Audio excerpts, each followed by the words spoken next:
Մոսկվայի առաջնորդանիստ հայկական եկեղեցում հայրենական պատերազմի մասնակից Ռուսաստանաբնակ հայ վետերանների համար կազմակերպված հանդիպում միջոցառումը յուրօրինակ հարգանքի, սիրո և խոնարհումի տուրք էր այն բոլոր հայրենիներին, ովքեր մեծ հայրենականում իրենց կյանքի գնով կռեցին ու ապահովեցին խաղաղ կյանքն ու մեր հետագա հաղթանակները։ Միջոցառումը սկսվեց եզրասրբազանի օրհնությամբ և աղոթքով։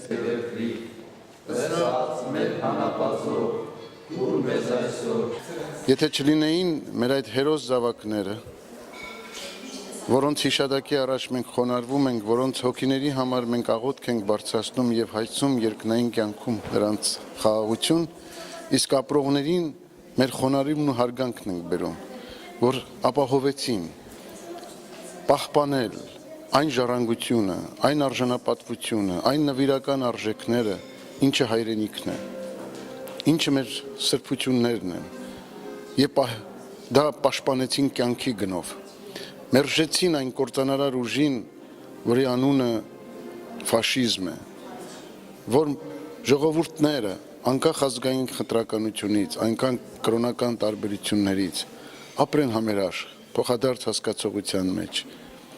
լծվեն ստեղծագործ կյանքի։ Հաղթանակի 69-րդ տոնական տարեդարձը 90 և ավել տարեկան հայ վետերանների համար ևս մեկ առիթ էր իրար հետ հանդիպելու, հայրենիքից հեռու ըմբոշխնելու հայկական ազգային երգն ու երաժշտությունը, պարելու հայկական քոչարին ու ձեռնապարը, վերապրելու 69 տարի առաջ մայիսի 9-ի հաղթական օրվա բերկրանքը։ Նրանց բոլորի պատմությունները նույնն են, ճակատագրերը տարբեր, շքանշաններն ու մեդալները բազմաթիվ, որ կրում են պարծանքով ու հպարտությամբ։ Տոնական միջոցառմանը մասնակցում են նաև նախագահ Պուտինի հրավերով Մոսկվայում գտնվող հայ վետերանները, ու թեև առաջի անգամ չէ, որ նրանք մասնակցում են մոսկովյան շքերթին, սակայն ուրախ են, որ իրենց հիշում են ու մեծարում։ Մեծ ընդունելություն է եղել, մենք շատ շնորհակալ ենք հատկապես Վլադիմիր Վլադիմիրիչ Պուտինին, որ անձամբ ներկա է եղել մեր բոլոր առողջներին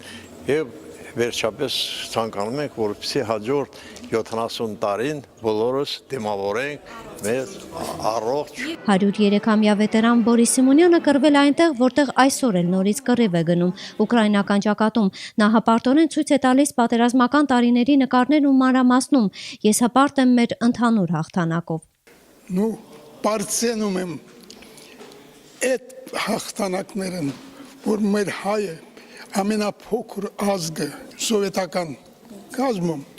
բայց մեր տարած հաղթանակը մեծ նշանակություն ունի ոչ թե մենակ մեր հայերի համար, այլ ամբողջ սովետական երկրի համար։ Այդքան գեներալները, այդքան աֆիցերները, Տամանսկի դիվիզիան, որ այդքան կորուստներ և վերջում, որ դուրս է եկել հաղթանակները,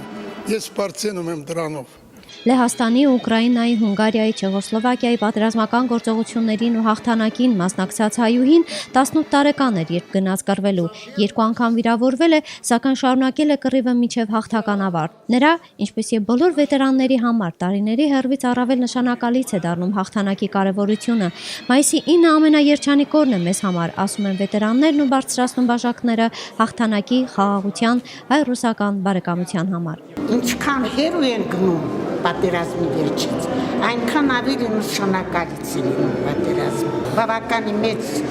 տարածք էր գրաված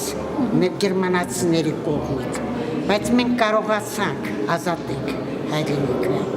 եւ նոր ավելի գեղեցիկ կյանք կառուցել։ Հույսով եմ, որ հիմա մենք շատ դժվարություններ ենք ապրում, բայց հույսով եմ, որ դժվարությունները մենք կհաղթենք